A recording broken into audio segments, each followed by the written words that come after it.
Welcome to the Carnivore Cast, the podcast focused on the carnivore diet and lifestyle, with practical advice from successful carnivores, citizen scientists, and top researchers. I'm your host, Scott Myslinski, and I'm here to speak with experts and experienced carnivores to get answers to your biggest and meatiest questions while helping you live your best life as a carnivore.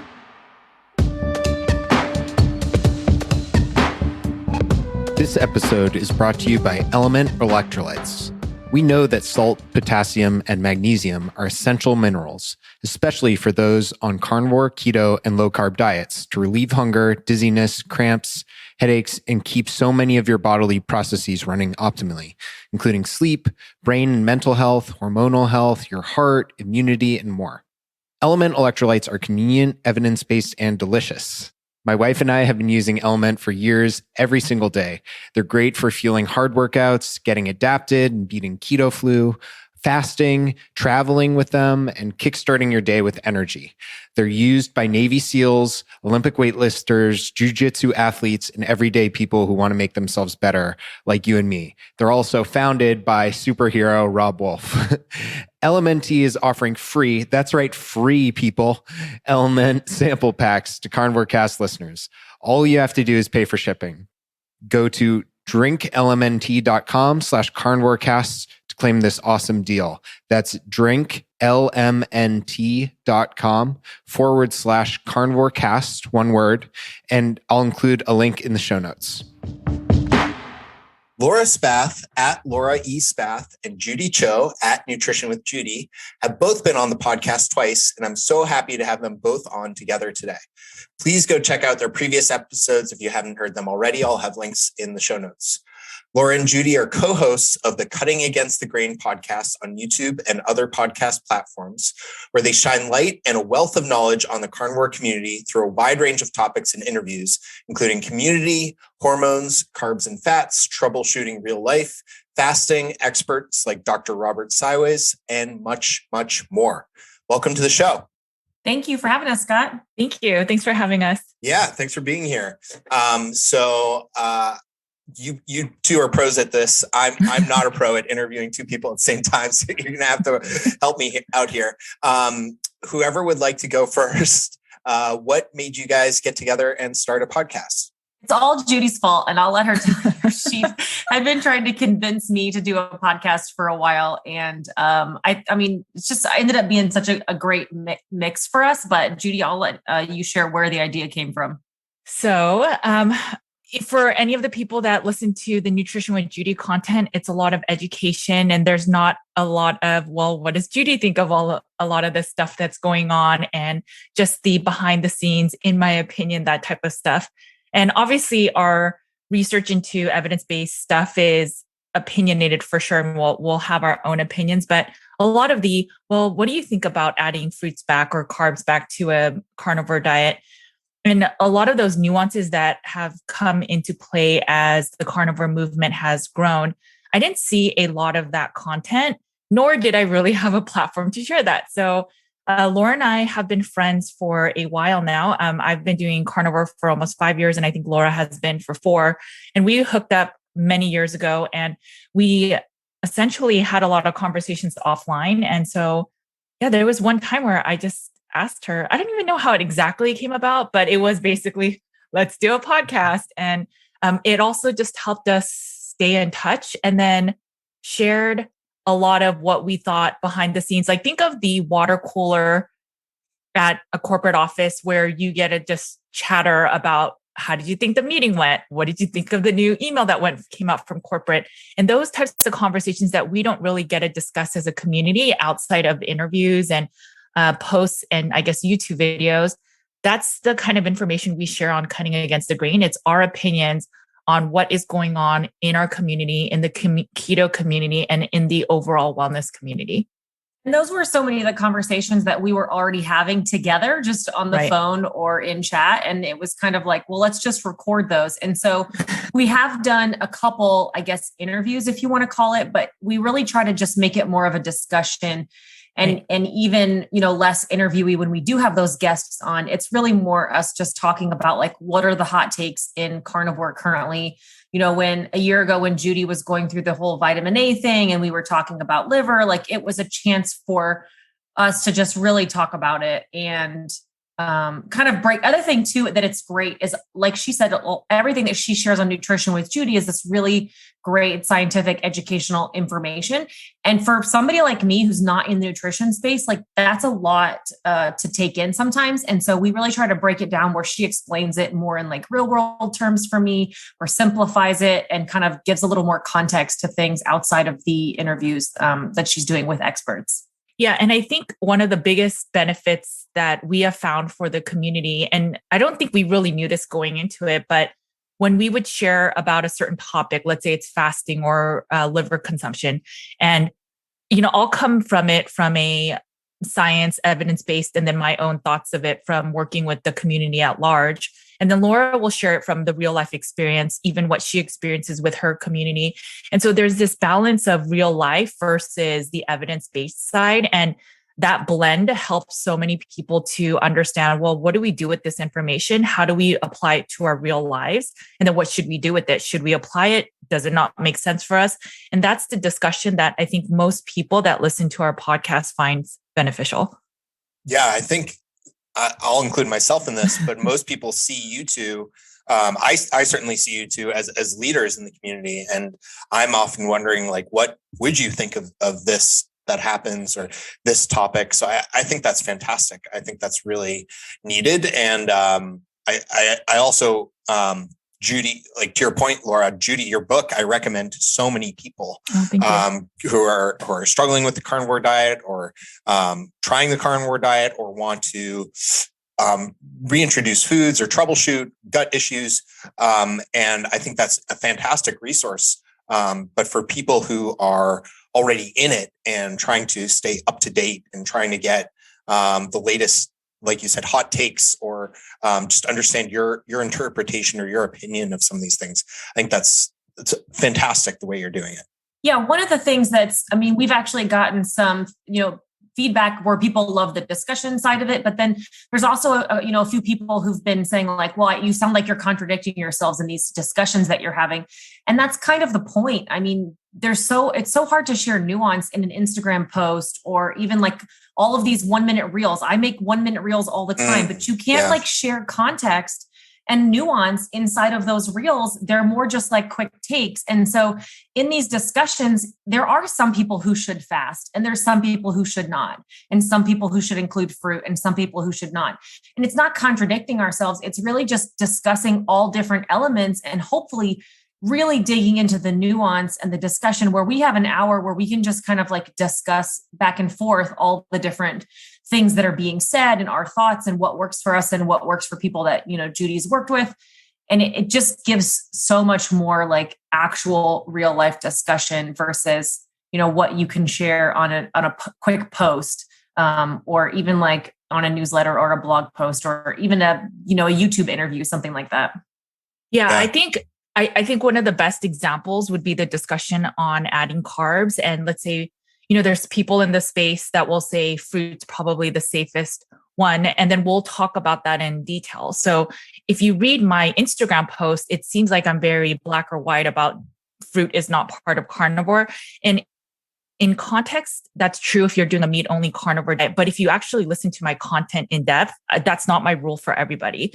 And it really depends. So for example, I think with Laura, Laura, you could speak for yourself, so I'll wait for that. But for me, for example, because I was pre-diabetic, fruit is probably not the first plant-based food that I would actually introduce. I may do some steamed greens or something like that. And obviously it's not for nutrient density, but just for variety and flexibility. I'm all supportive of that.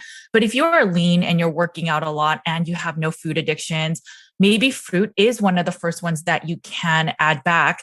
But I would also be mindful of liver function as well as fructose load and things like that when you add back fruit. So there's all this nuance and context. And I know people want just a simple answer. Can I have fruit or not? And when I work with people and then just in my experience alone, it depends. And I think that's the power of this podcast is it gives you all the kind of lay of the land and then helps you to decide.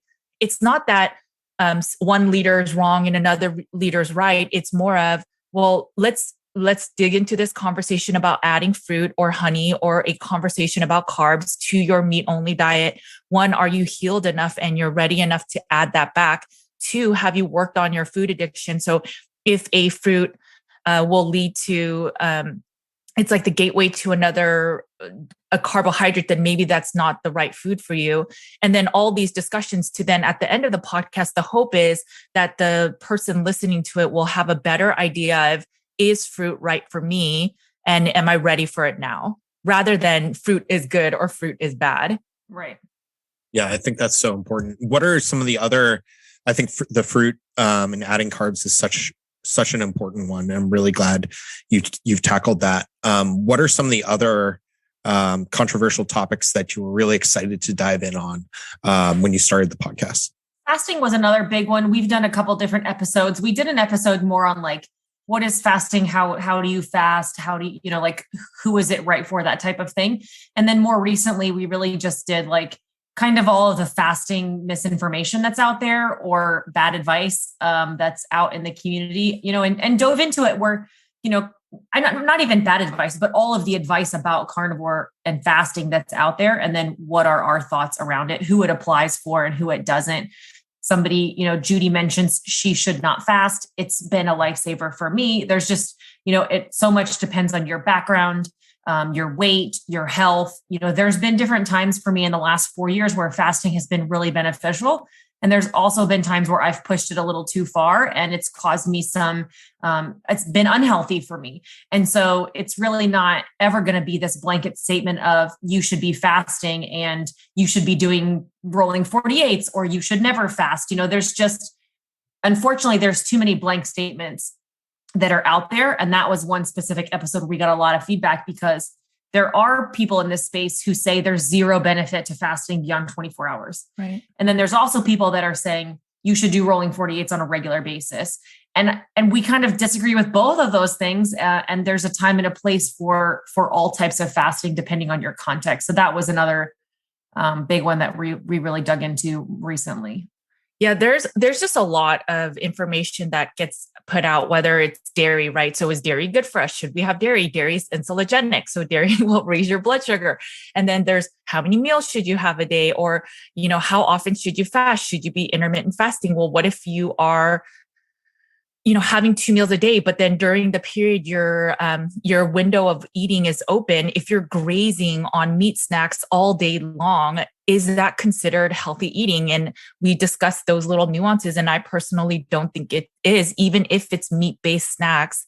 I mean, it could continuously have your blood sugar a little higher and stimulate insulin, even if it's lesser than eating carbohydrates. And there's all these nuances again that we brought up, even with, is it ideal to be eating organ meats a lot or having higher macro days? So, I think the popularity right now is that most people are leaning on lean proteins to lose weight on a carnivore diet. And what I've seen in my population of clients is that if people do lean protein too long, maybe they could do 1 meal a day of a lean protein, but then the other meal they have to have higher fat. And the primary reason that at least I believe is that if you are not getting your energy source from a carbohydrate or glucose, well, then the other recommendation is through fatty acids, either through ketones and other fatty acids. So if you lean on protein, then you're forcing your body to use a energy source such as proteins and then broken down into gluconeogenesis.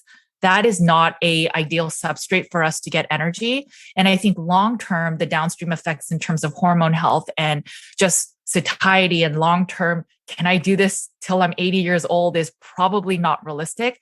So you may end up getting to a goal weight, but is it optimal health long-term? And that's where I think Laura and I, we try to give recommendations or our own input based on, can you do this until you're 80, 90 years old to be sustainable? Right. That's definitely, I think most of the time on social media and YouTube videos or posts, like we talk about what's ideal, like what's optimal, what's perfect, what's the best way of doing everything. But we don't ever really talk about like, how does that mesh with real life? And while we know that eating perfect all the time, 100% perfect is most ideal. It's just not realistic. So even something like, what am I allowed to drink? We just did a whole episode on like what's ideal, what's perfection, but also what's real life and like what's the best of the worst, or what are some other options that could help in a lot of situations. And I think depending on your background and your relationship with food, using some things like a drink that might have some artificial flavors or sweeteners in it might be a good bridge to keep you off of, bad foods or carbs or ice cream or something. But otherwise it might be a trigger. So we kind of discuss a lot of that. Like this has to be sustainable for you long-term. And then also your family. We both have families who eat a variety, kind of a lot of different things, whether it's strict carnivore or more standard, whole foods diet.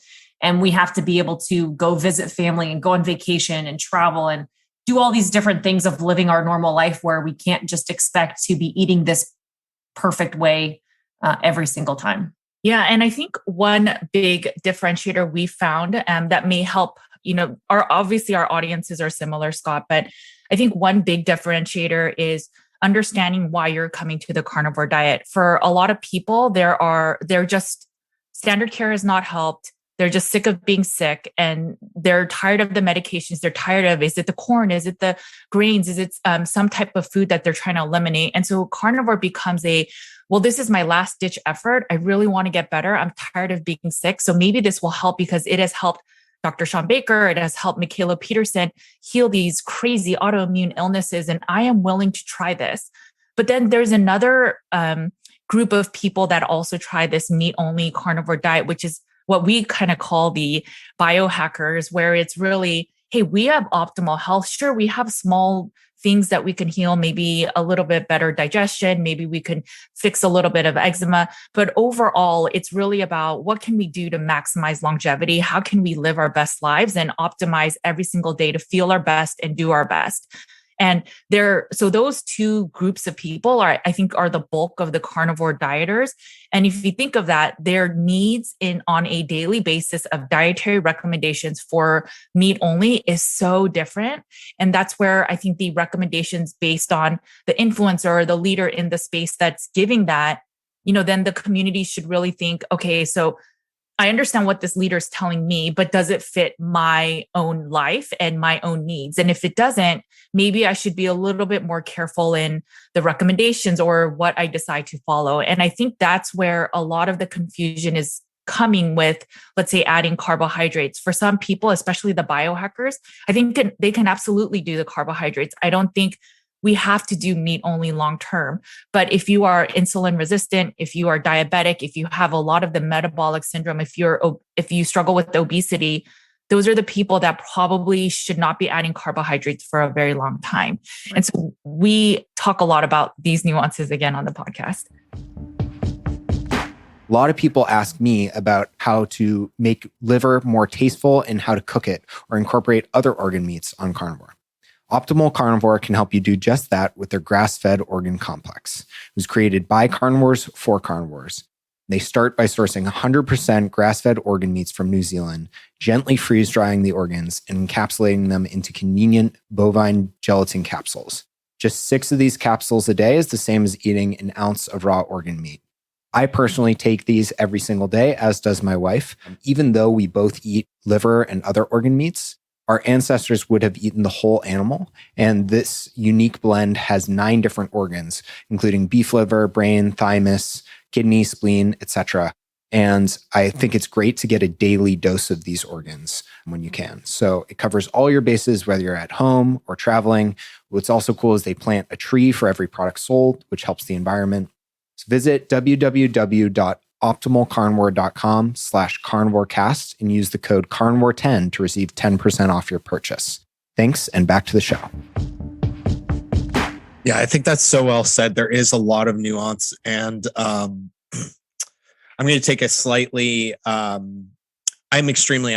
First of all, I'll say I'm extremely empathetic to people who are trying to get advice from an influencer, and like the masses of people who are just looking for an answer and looking for a way to fix themselves and get better results, get better longevity, get better health.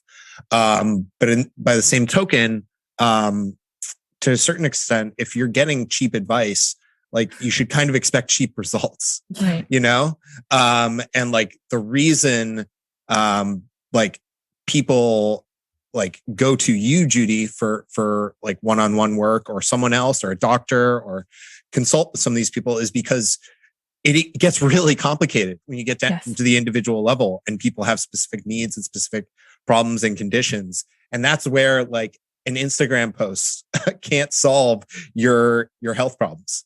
Unfortunately, I wish it weren't this way. I wish more people could get healthy and get all the help they need for free easily. But yeah, I think it's so important that there is a lot of nuance to that. Yeah, and it lets us discuss things more in depth there. And we try to do questions like, because we don't do a lot of interviews, we take more questions from people. We can discuss those. Like people are asking you in the comments on an Instagram post, like you said, how do I get started, or how do I heal myself? How do I fix this? We can't, you can't really get into that or ask questions, and it's not a good platform to do that. And so if people kind of write into us and leave a review with a question, that gives us the opportunity to really dive in deeper on the podcast and to be able to answer a few more things, if somebody's not able to do a consult or to pay for that.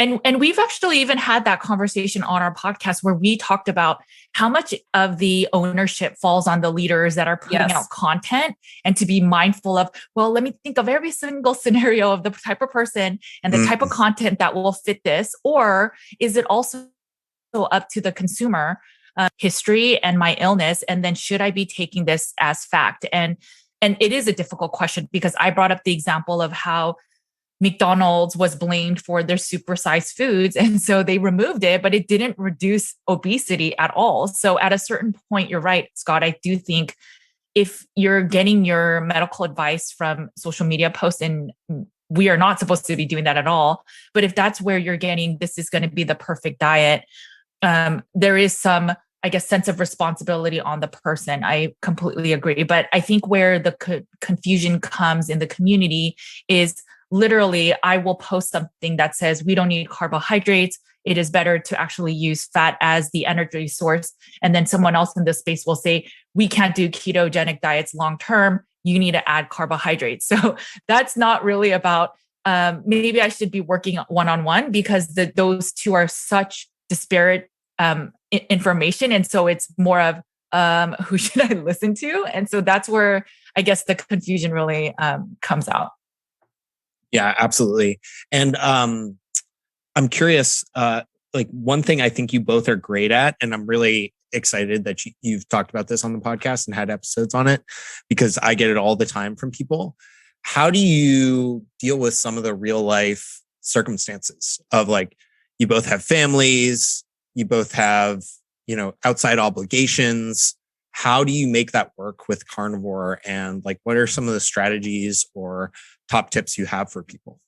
I think I travel a lot. If you follow any of my content, I travel most weeks for my job. I, work full time outside of this. I try to do a little bit on social media, but for me, I know that I can't handle having any food that's not carnivore. Like I just can't handle the carbs. I have gotten to the point where I definitely treat it like an addiction, and I know that I can't handle it. And so but I also can't handle like living this extremely rigid, perfect life all the time. And so I can't worry about fasting windows and my food and my macros and my, no seed oils and my grass finished. Like it's just so many things that it's just overwhelming and it's unrealistic. So for me, sticking to carnivore food is my one non-negotiable thing. I can only focus on one non-negotiable thing at a time. And that to me is what I'm eating in terms of like no carbs, eating meat. And so I like to have specific fasting schedules, but if I eat 3 times in one day because I'm traveling and that's when I had access to food, okay, I didn't break it was still all carnivore food. It was all meat. It was all something that I'm okay with. If it was like a bunch of, fatty stuff, too many days in a row, like I just can only focus on one core thing at a time. Because otherwise I'll put too much pressure on myself, I guess. Like I try to not eat seed oils. It's a very, important, I agree, seed oils are really bad for you.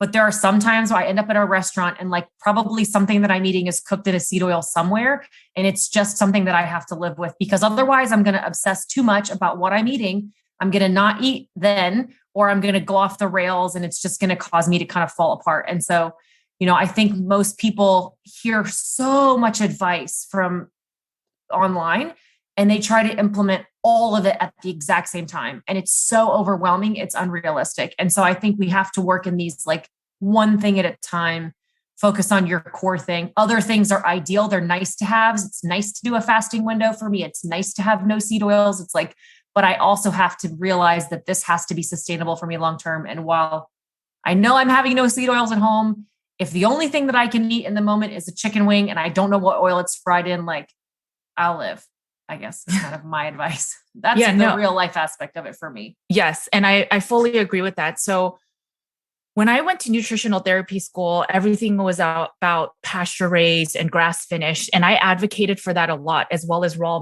milk. And I still am a fan more so of raw dairy than any pasteurized, homogenized version.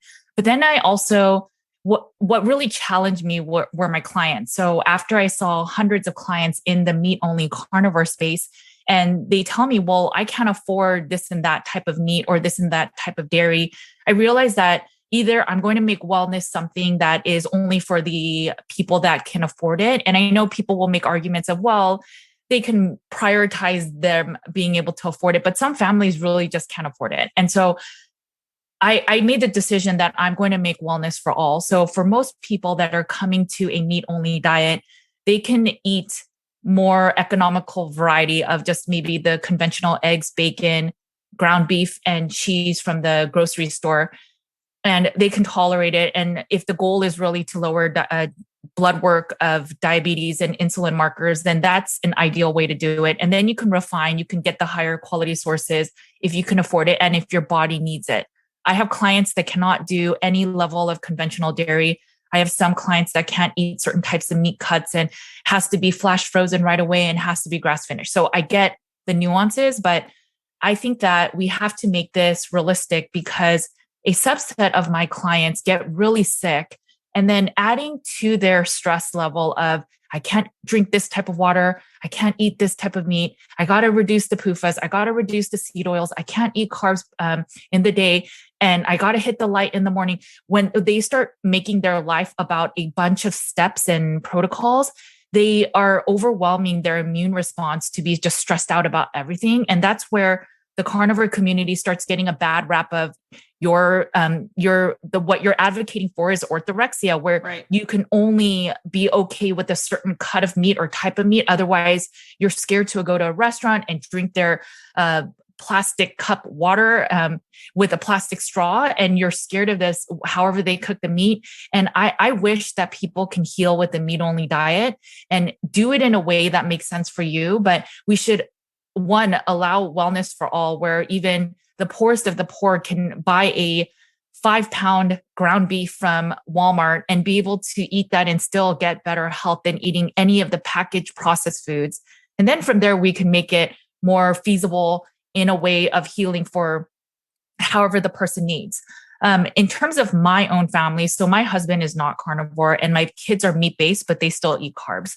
So in the beginning, to make it manageable for me, where I came from an eating disorder, I had a long, hard discussion with my husband of, hey, I can't have you have certain trigger foods in the house. Otherwise, it's going to make me struggle. So we came to an agreement that for a while, he would not have those foods at the house. And that really helped me a lot as I transitioned to eating meat only. And he allowed me to lead the nutritional guidelines with my children. So I'm really thankful for that. And so as time passed, I mean, I'm almost at 5 years carnivore. And there are days where I'll add a little bit of steamed veggies. If my kids are eating some, I'll have a small bite, because I think true healing is being able to incorporate certain other foods. And I mean whole foods, not necessarily, eating Lucky Charms or something like that, but being able to add other foods and being able to tolerate it. But even if you decide to eat meat only on most of your days. So to answer your original question, it's really figuring out your environment. If you have people around you that are not supportive of your way of eating, then figuring out maybe they could remove some of the foods in your house. And then if it comes to friends and coworkers and neighbors, it's just not sharing much about your diet. I think that's the best way to eat this way, especially as you transition and you get used to this way of eating and become more confident in it. Because the minute you really heal, you're not going to care what other people say. Yeah, I think that's so well said. And I'm all for making this more accessible and more achievable for people, because I know there are so many people in pain and who are struggling. What topics are you looking forward to tackling in the future? Or what are some things that, what are some plans you have for the growth of the podcast going forward? You mentioned doing Q&As. What are other things you want to do with the platform?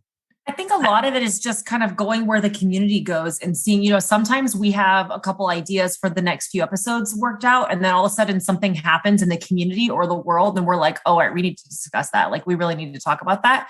We don't get political necessarily, but there has been a lot of talk about the rising meat prices lately. And so that's something, and potential food shortages. Like, this is obviously about the carnivore community, but there's so many things that go on in the world that are affecting us. And, it's important that as people who consume meat and are trying to live healthy lifestyles and, have a healthy family, we have to be able to prepare for that and plan for it. So I know those are things we've gotten into recently. And I unfortunately think will continue to be topics that need to be looked into, kind of depending on where the world goes. But I think, we love to just kind of have discussions on what's happening with health and, what does the mainstream say about nutrition, and how can we as carnivores and people who eat low carb live a life within like what's, being published as far as like the current guidelines. And then really just kind of the nuances of how to maintain a healthy life. Like, obviously the community ebbs and flows. Right now, everybody's doing this lean protein thing. The high fat thing was a while ago. Like, there's different trends that happen within the community. And so we will always make sure that we're addressing those and kind of giving our perspective and some nuance with whatever trends we see happening. Yeah, like recently we talked about how the FDA approved GMO cattle. And so we don't know much about it, but we did a part of an episode where we talked about, well, what does that mean for us? How can that affect us? And I was talking about how I'm concerned for the people that have the autoimmune illnesses where, let's say, they are the only meat they can tolerate is cattle. And so if they start changing the DNA of these animals, will that affect us? And there are higher chances of more immune responses whenever they do that, especially with like the GMO salmon. And so the concern is, what does this mean for our future? It'll probably kind of come about in about 2 years, but that's the type of stuff we've been talking about. We also talk about, not for everybody, as more and more people are doing this way of eating, we find that not everyone can heal from it. And even I used to believe that meat only can fix everything. And I'm at a point where I don't think that anymore. So I think that it's the baseline diet that people need to try as the ultimate elimination diet. Remove food as a trigger for your unwellness. So if you remove all the plant-based foods and a lot of the processed meats that may be affecting you, but if you just stick to foods that don't really cause an immune response, then you can figure out, is it really the food that's causing a lot of the ailments? And for most people, it is a lot of it. But there are some people that then need more support. And the only way you'll get to that point is if you do a meat-only carnivore diet, elimination diet, and then figure out, okay, well, I've gotten 50% better, but I'm still not fully better. And now I can dig deeper into other areas of illness. Maybe it's mold, maybe it's a biotoxin, maybe it's some other autoimmune illness that may need more support. But I still think carnivore meat only diet is the optimal way to start healing, but it can be, for some people, it may not be the last puzzle they need, but it may be one of the pieces that they need to get to for their root cause healing. Yeah, that's so well said. That was exactly the case for me. Okay.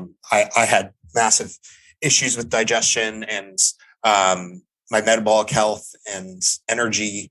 And a lot of that took, 3 years of strict carnivore to resolve. I mean, maybe it would have taken less, but I don't know. 3 years of strict carnivore did it. And right. Then I was able to successfully, slowly and systematically reintroduce foods and had a completely different response to those foods to what I did before doing carnivore.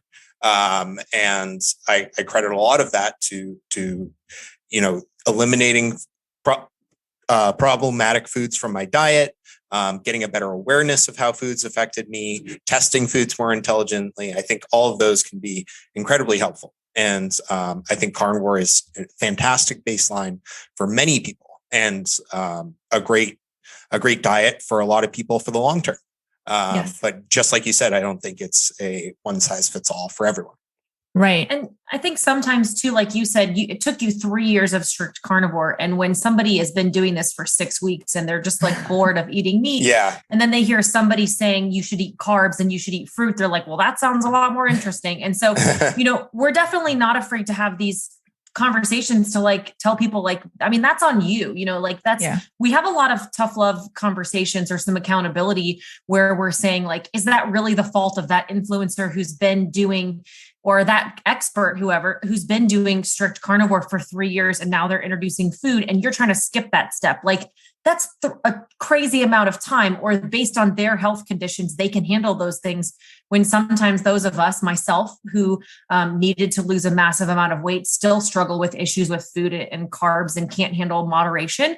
Like I'm looking for an excuse to eat something that, if somebody tells me that I'm allowed because it works for them, then I'm looking for that. So, we really try to have a lot of those kind of tough love conversations as well. And just help people kind of look in the mirror and see like, what are you really ready for? And what is it that's right for you? Yeah. And I think that's where we really coined the real talk in our podcast, because like Laura said, we do bring up a lot of hard things. We talk about the fruit and we give that context of, okay, well, let's see who's talking about it. And from their stance, maybe they're metabolically healthy, maybe they have no food addictions. And so for them, maybe it's okay, but that's where sometimes we bring up stuff and we bring it in context where some of the people, if you were able to get to a weight of maybe 250, 300 pounds, and you had struggles with obesity and food addiction and yo-yo dieting and years of insulin resistance, well, those people have to take an honest look at themselves and say, maybe I'm not ready for carbs. And maybe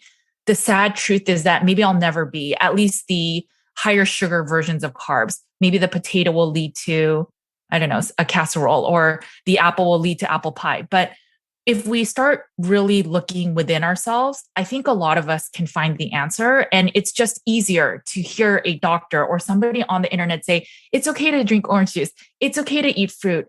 It will support your thyroid health. And then it gives us this pass of, oh, see, so-and-so doctor said I need to eat fruit, so therefore I am.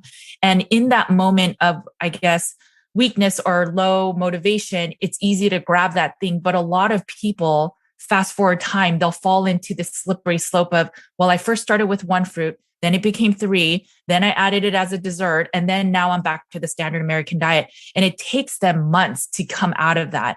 And so I know people don't like doing the hard work because it's hard. Nothing is fun that's hard. And we are used to a society where it's instant gratification. But in our podcast, we delve into this of, I know it's not fun to say that maybe you're not going to be ready for carbs for a year or 2 years, or until you work on your relationship with food. But it's the hard discussions that maybe not everyone can get into in an Instagram post or a YouTube video, but it's the difficult discussions we need to have, because ultimately Laura and I really want just people to get to optimal health and healing that we've experienced, but it wasn't easy to get here. And one big rule that Laura always brings up is consistency. Yeah. That's the part that's taken me I've been doing this 4 years and it's taken me 34 years to figure that out.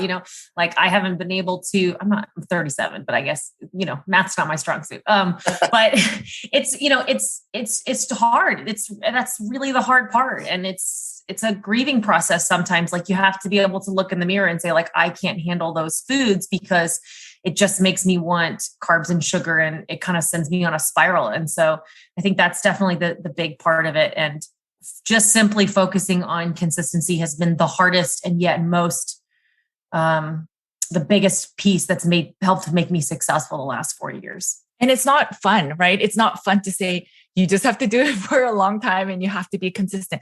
Obviously, there's also this like fine line between it's just not working and you're going to have to either change the macros or do something different. And that's where it gets really blurred up. And that's where probably people should work with people. It's how do you know that it's just not working, or how do you know you have to keep going and then eventually it'll work out? And those are really difficult questions. And I do think, like you said, Scott, it makes sense to work with people at that point.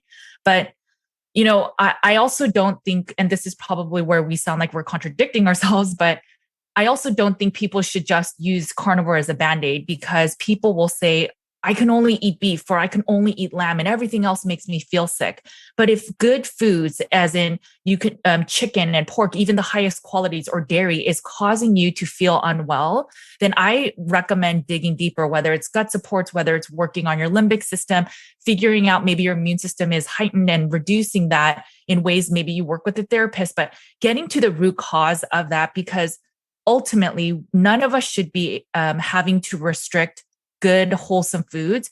And if we just Band-Aid it with, well, I'm just going to eat beef for the rest of my life, or I'm just going to eat lamb for the rest of my life because that's all I can tolerate. Well, then I think we're doing a disservice with carnivore, because that's where carnivore becomes a Band-Aid. And I'm not for that as well. Yeah, I agree. We've skirted around the topic a little bit, but I do want to talk a little bit about organ meats. I think this is something that has been really of all the things that go in and out of the limelight in carnivore, I feel like this is a constant thing people are debating. So I'd love to hear, maybe Judy, if you could start a little bit about how you think about organ meats, what your recommendations are around organ meats, and like tying in the awesome work you've done on vitamin A. Yes. So I had clients that were getting unwell, and we were doing a lot of hair mineral tests, and I saw that their copper was really high. And then I also noticed that chromium was high, but I didn't notice that one as much. And then one of my clients brought up Grant Generou's work. And then also Dr. Garrett Smith. And I looked into their work, and they brought up one of the foods that were really high in vitamin A and the toxicity levels of vitamin A and things like that.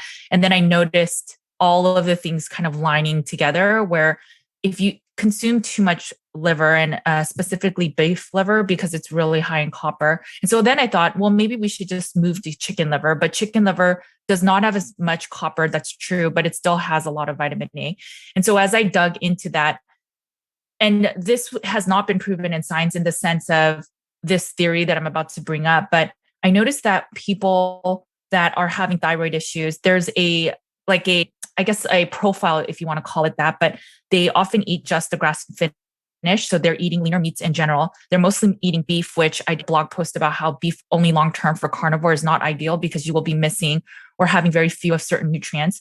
And then they were eating a lot of liver. So at least 1 to 2 ounces a day. And then when I looked at the nutrient profile, there was just excess of vitamin A. And then when I presented this information about a year ago, I got a lot of heat about it, because essentially people are, I'm attacking the one food that is considered the holy grail in our community. And I only shared it because I had enough clients that were getting unwell. And then when I spoke with Grant Generou, as well as Dr. Smith, they also had their own clients, and not all of their clients are from carnivore. They have clients that have used Accutane and are really sick at the age of 18. And so Accutane converts into vitamin A in your system, and a lot of the retinoid products and Cheerios, like half a cup has, 40 or 50% of your vitamin A needs. So they believe that vitamin A, we are now poisoning ourselves with it, and most of it gets stored in our liver.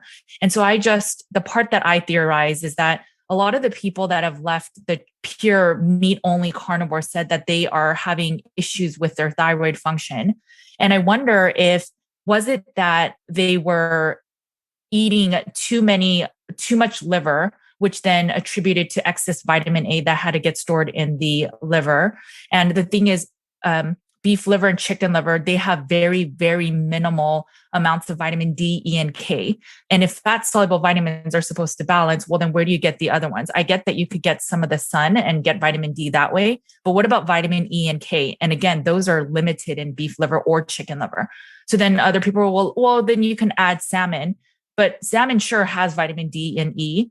But what about vitamin A? They also have vitamin A. So it just got to a discussion of, well, your T4 converts to T3, a lot of it in the liver. And so are they having thyroid issues because they were taxing their liver with too much vitamin A, which would then get stored in their liver and then make it kind of toxic. Maybe they were having fatty liver from that.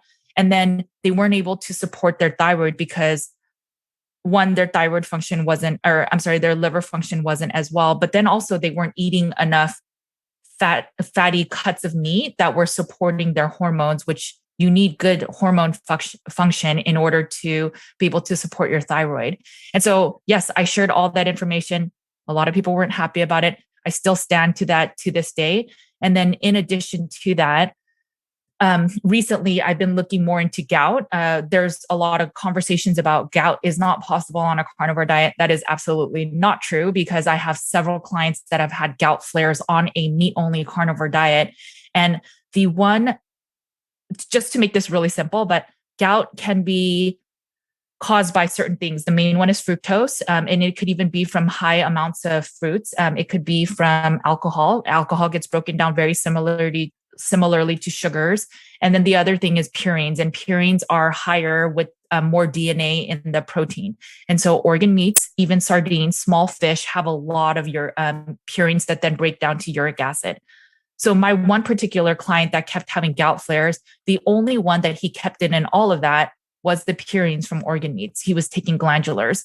So we removed that and he stopped getting as many flares. So the question is, again, are we eating certain foods that, again, in context for him, it was not a beneficial thing?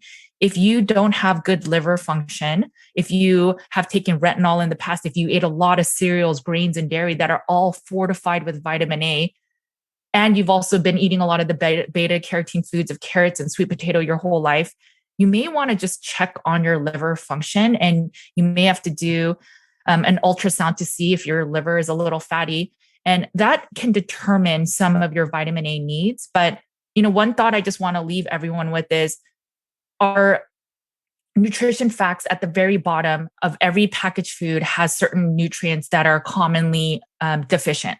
And so they used to put vitamin A there a lot of times, and same with vitamin C. Well, they recently, in the last 2 years, they've removed that from the nutrient facts because they said vitamin A and C are almost never deficient anymore. So we tend to think that vitamin A is a high deficiency nutrient, but it actually isn't. So much so that the government has removed it from the packages. It's no longer required. And you guys can all look at the packaged foods and see that. So the question becomes, one of the major nutrients from liver is vitamin A. And are we taxing ourselves? Not that we need to liver harder. And that was the only nuance I wanted to bring up in this conversation. I do think it's interesting too, like when all of that came out, she obviously, like anybody who advocates for liver, was just kind of coming, it was just a rough time. So, like we ended up discussing that a lot, but they were kind of all coming back saying like, there's no way to overdose on liver. There's no such thing as vitamin A toxicity. Like this is 100% wrong.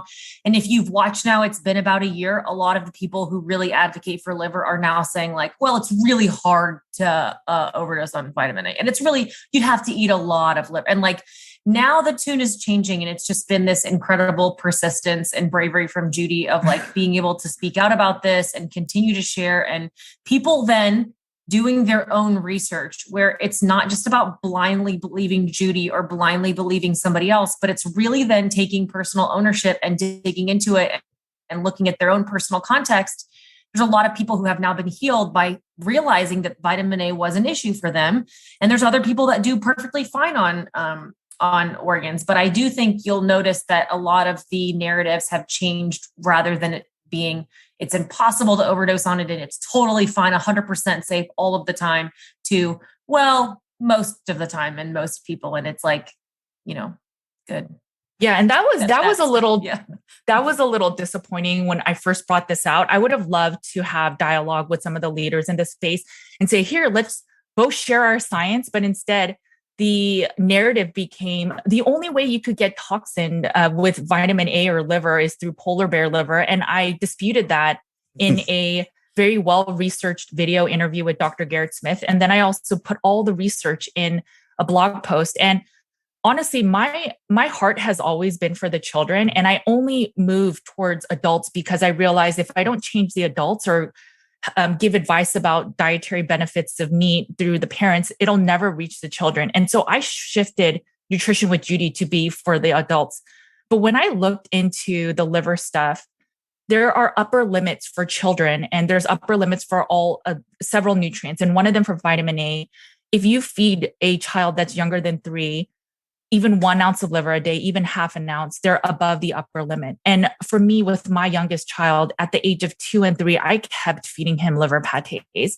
And I know that I may have put too much vitamin A in his system, and our liver is not even fully developed until later on. So I just wanted to do a service for the parents that I kept recommending, you need to have liver pate. You need to find some ways to get the liver in because it's so nutrient dense. And I imagine, what if some of those children are getting poisoned indirectly because of my recommendations? And that was the main reason I brought it up. It wasn't about fear mongering. It wasn't about the clicks or the likes, as some people thought. It was truly, I genuinely felt bad that I recommended something for some people that can actually become a toxic load rather than a benefit for their system. And that's the reason I brought it up. So like Laura said, it'll depend on the person. I think it's most beneficial to eat it in its food form. So if your body feels like it doesn't want to eat it, your body's probably telling you that it doesn't need the nutrients in liver. But I think when you take it in pills and other forms, you're bypassing your biofeedback from your body. And that's where it can get really scary. I think this is why you're such a powerful and leader in the space, Judy, and why I have so much respect for you is because you're incredibly empathetic, but also very knowledgeable, and you construct your logic and your arguments, if you want to call them that, very carefully and thoughtfully. You don't just jump out and like say something or share an opinion. Like everything you suggest or recommend or have a perspective on, it always has so much support from it. Even like going back to like your first time posting all the infographics with like nutrient profiles of different carnivore foods, like from the start, that's always been something you've been amazing at. And I have so much gratitude for you for doing that, because a lot of it is free information that's for everybody. So thank you.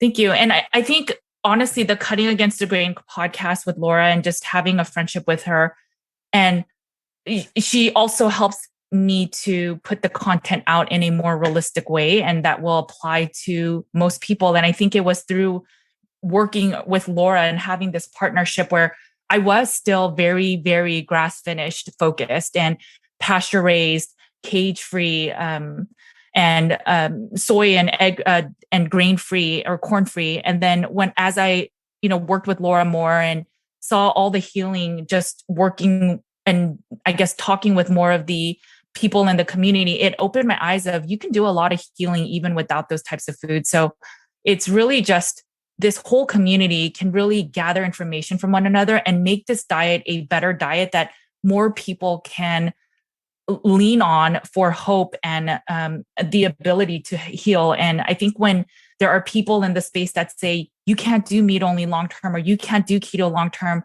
maybe for them, but that's not for everyone. And I would hate for people to come into a carnivore diet and not be able to try it because of these fears and concerns of your thyroid or your hormone.